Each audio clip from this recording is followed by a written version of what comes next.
How do you create a 4K wallpaper on iPhone? Let me show you exactly the steps that you can take. And if it's your first time here, most definitely subscribe so you don't miss videos like this one.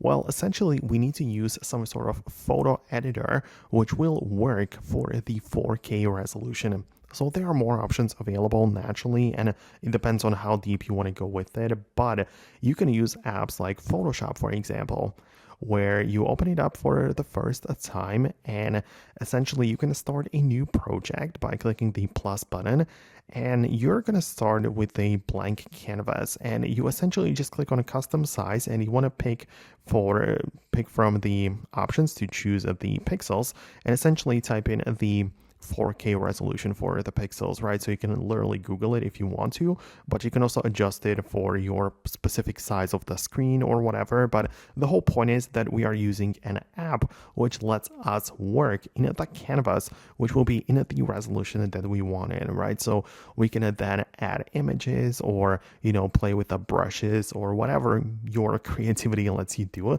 right? The most important part is that we are working in the high resolution.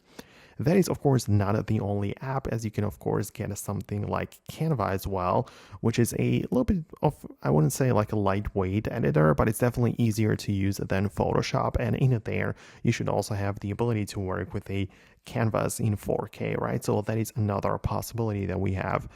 I know a lot of people who, especially on the iPads, also use an app called Procreate, which is ideal for creating wallpapers, especially those like abstract ones, because in there you as well have the ability to set the resolution, but also play with the different tools and brushes and all of those things, which can give you more control and more area to play with. So no matter which app you go with, just make sure that you can actually export the finished product in the 4K resolution. But that would be all from me. I really appreciate you sticking till the end. I would also be glad to get like feedback on whatever you think about it. So let me know what you think. Subscribe for more, and I'll see you then.